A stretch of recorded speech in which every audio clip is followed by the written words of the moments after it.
Hi my lovelies, hi Team Ruzhoff. Thank you so much to all of you that already subscribed, and for those of you that have not yet subscribed, please kindly do. We need you to, get going on this journey, this empowerment journey. If you don't know me, if you're new on this channel, please go check out the video where I get to talk about me, the about me tag, my very first video actually, so you can get to understand my journey here and how far we've gone so far. So kindly subscribe, turn on your notification button so you don't miss out on anything. Share the videos, comment, give me feedback, let you know what you think, and you can give me ideas. Let me know what kind of videos you'd like to see from me. So I like to always dive right in. Like I promised, this is another video in our series of informative content. So today we're going to be talking about what to do if you are in a toxic, abusive relationship or marriage. And before I actually go to that, I think it's very important to understand what an abusive or toxic relationship is. To me, an abusive and toxic relationship is when you're not happy in that relationship, when you're not respected, when you're not comfortable, when you're not on the same level, when you're not co-partners. For me, that sounds like an abusive relationship. Of course, it's deeper than that, and I'm going to dive deep into that. And maybe it's also important to first talk very briefly about signs of an abusive relationship. I'm going to be just outlining them because the video today is not about the signs. But before talking about what to do if you're in a toxic relationship, I think it's very important for you to know the signs. It's physical with you, that's abusive relationship. There's emotional abuse. So for one to understand if they're actually in a toxic or abusive relationship, they also need to understand the signs of an abusive relationship. And abuse in a relationship can be physical, can be emotional, can be psychological. And I think the one that most people know and understand is the physical one. If your partner beats you, if your husband beats you, that's abuse and shouldn't be happening. If your partner emotionally blackmails you, emotionally hurts you through putting you down, through abusive language, through denying you love. Most people do that. You deny your partner love, which can be very painful. Ridiculing you in public, and we talk about funny jokes. Someone like always treating you like you're silly, you're the clumsy one, you're the stupid one, and they will say, oh, it's just a joke. Mental abuse, oh my god, that is wide-based. Probably I would have to do a video about that because today's video about something else, so I'll just outline that. We all know what mental abuse is, that someone will gaslight you, someone will give you the feeling that you're not worthy, someone will put you in a space by isolating you, by putting you down, by making you doubt yourself to an extent that you'll actually start believing all that trash. So of course, for anyone who is in an abusive relationship and you're watching this video, I'm 100% sure you already know that you're actually in an abusive relationship or marriage. Problem is, when you're in an abusive relationship, much as for the people who are watching from outside, much as it seems easy, for the person in that relationship, it's always very difficult to get out of there. So let's go to our topic now. What to do if you're in a toxic, abusive relationship or marriage. First thing I would advise is talk to your partner, your husband or your wife, because abuse doesn't affect only women. But of course, the biggest percentage that is affected are women. So talk to your partner. If he degrades you, if he's showing signs or has started showing signs of abuse, mental, physical, emotional, tell him, I don't like that, stop it. Tell him or her, that's a no-go. To put it bluntly, just put your foot down and let him or her know that that's something that is unacceptable for you and you're not going to tolerate that. So most likely, if it was a situation of, some people do stuff when they're drunk or, in heat of the moment, maybe you had an argument and he or she lost it, there's a possibility that it's probably never going to happen again. But if this person is actually an abusive person, the possibility of it happening again is 90%. Is unfortunately definitely going to happen again. So if it happens once, if your partner beats you, if your partner over time abuses you emotionally, mentally, how do you go about it? My first step, or your first step, should be to talk to someone. Talking to someone, I mean someone you feel comfortable sharing and opening up to. It could be a friend, it could be a family member, or if you're living in the diaspora, to which it is very important, because most of us in the diaspora, people living abroad, don't have family members there. It's important to have that support network of people that you can talk to. If you don't have anyone that you can talk to because you've been isolated, which is not uncommon for an abusive partner to do, I would suggest you tell the police. I would suggest you look out for organizations that offer help. In Germany, I will list a few. We have Diakonie, we have Caritas, they have a Beratungsstelle. We have, if there are children involved, definitely you make sure you get help from the child services system, that is Jugendamt in Germany. We have Frauenhilfen Frauen. The many organizations, we have hotlines, for domestic violence that you can call secretly and even just talk. So try and do that. Of course, the easiest, if you're completely isolated, is calling the police. Why do you need someone to talk to? Because when you're in an abusive relationship, you kind of get so intimidated, so scared, and most of the time you lose your self-esteem, that you're always living in fear. So you're not sure of what to do, you're not sure of how to get out of there.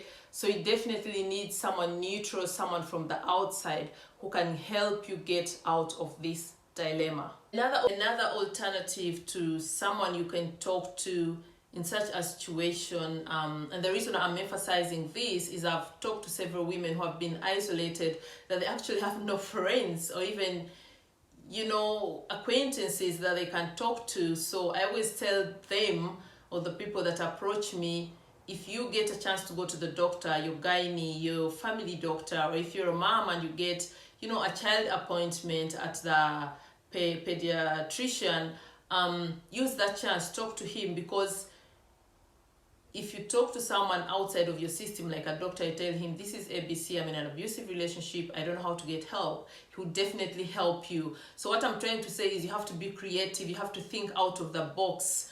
And if push comes to shove, talk to a neighbor, but make sure you don't talk to your husband's or your wife's best friend if he's or she's the abuser, because then it will be a losing game. So definitely make sure you talk to someone. But even before you talk to someone, it's very important to first come to a place where you accept that actually this relationship is abusive, to a place where you for yourself get to accept, this is not acceptable for me, I know I need to do something about it. Only then can you actually go ahead to put these tips into implementation, after you've actually accepted that this is wrong. Speaking of abusive relationships or marriage, if there are children involved, it gets very complicated. I know, especially if you're not working, if you're financially very dependent, like I said in my past series, what you should think about before moving abroad for marriage or for love. And I remember saying it is very important to be financially independent. Most people get stuck in abusive relationships, in abusive marriages, because they're financially dependent, because they don't know where to start from. So assuming you don't have any financial capacity to start from. Speaking of Germany and almost all European countries, if you have to leave your marriage because it's abusive and you need to start again, we have a social system. You can get social help when they will help you get an apartment, pay for you, help you financially to get back on your feet, help you look for a job. So I would still say there's always a way, but you have to make sure that you let someone know about that, and then you can get help. But of course, being in an abusive relationships, there are some relationships that are so toxic that even your life is in danger if the partner gets to know that you're looking for help. So for example, in German we have the chance, and that's almost in all European countries, we have what they call Frauenhäuser. Frauenhäuser is just like a safe space, a safe place where, for example, women are taken that are being threatened, if their lives are being threatened, if they have a very toxic partner who says, if you leave me, I'll kill you. If you leave me, I'll find you and, harm you. So there's a possibility of you being taken to a safe house where your partner doesn't know of. These are always anonymous addresses, so they'll take you there. You'll get counseling, you'll get therapy, depending on what, you really need, how damaged you are psychologically most of the time, or even physically. They'll give you a personalized type of care, depending on your needs, your status, your desire. They'll help you find a job. They'll help you get back onto your feet, get back into the system. You don't get to stay in that house forever, but they help you get back into life peu à peu, step by step. So that is also a very good possibility. In Africa, unfortunately, I will not speak for all African countries because I don't know all the systems. But speaking of Uganda and Rwanda, I'm not sure if there's something like that. But all I know is that we have, what are they called? Activist organizations that protect women in such situations, that will help you, open up a police case, that will help you maybe leave your husband's house and help you move in with a friend. So of course, moving in with a friend is also a possibility if your life is not being threatened, if your partner is not saying, I'll come and kill you and your best friend. So you can move in with a friend, you can move in with a relative.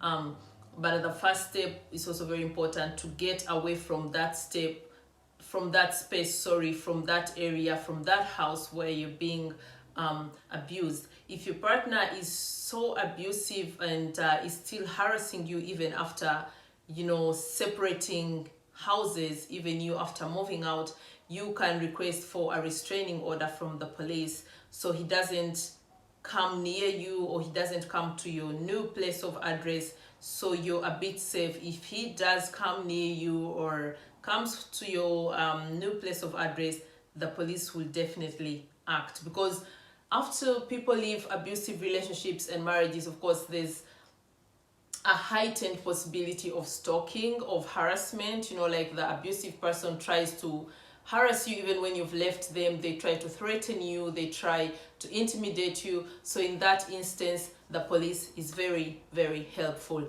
Taking us back again to my other video where I said it's very, very important to know the law, to know the system, and only then can you get help. Because if you don't know the law, if you don't understand the system, and most of all, if you don't understand the language, it can be very detrimental and maybe slow down your process and even put you in danger.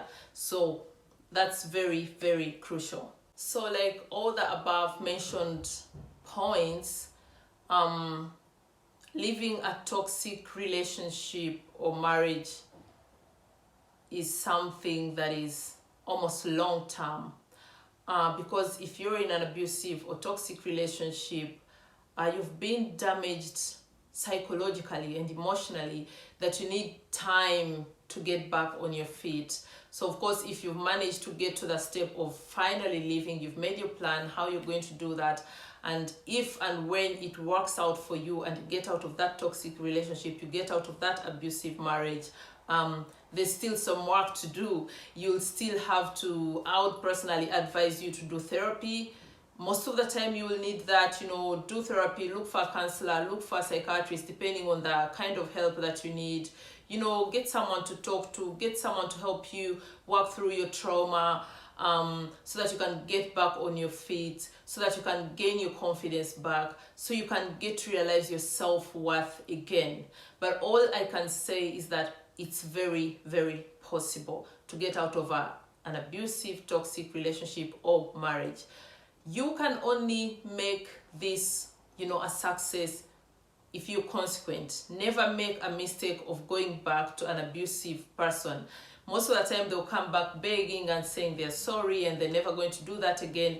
I can assure you, through my work experience, through my life experience, they will do that again. So don't be a victim. Don't let this person lie to you and mess you up again, because rebounds, are always the worst. Some people end up losing their lives because, the first time you leave, he or she is very angry that the next time they abuse you, they'll do it really, really terribly, and they'll make sure that you never leave again. So most of the time, you end up losing your life. So once again, like I said, don't get back to an abusive person once you've managed to leave them. Be consequent, change numbers, cut all contacts, absolutely. Where children are involved is very, very complicated, but like I said, all countries, much as the degree differs, have child service systems. In Germany in particular, it's called Jugendamt. You work hand in hand with Jugendamt. I know most people are scared of Jugendamt, but it's because, of course, they're not so well informed. But I can tell you, it's always helpful to go to Jugendamt for help or to child care services in different countries. In Africa, there's also such a service. Unfortunately, with our corrupt systems, it's not always perfect like in the first world, but it's worth a try. So where children are involved, please make sure you work with the child care services so you get the right advice, the right help, and most of all, to make sure that your children are safe and not in danger. So once again, my loves, that's the end of this series. If there's any questions you have regarding that, depending on which country you're living in, if you're living in Germany or generally in Europe, I'm very conversant with that system. Like you all know, I'm a practicing social worker living in Germany, and I'm very passionate about this. It's the reason I'm doing this. It's the reason I decided to do YouTube videos, because I thought this is a lasting medium where you can do a video and you can watch it at leisure, or you can even come back to it for reference should you end up in such a situation. So if you have any questions, feel free to ask me in the comment section. If it's something very personal that you want to keep, private, my Instagram DM is open for you, Ruzhoff. And we can get to talk about it. And if you have another question as arising from this series, you can let me know and I'll gladly do a video about it. I'm here to serve you anyway, so I would like to do it right. Kindly subscribe, share the videos, like, comment, and turn on your notification buttons. Until next time, love you. Mwah.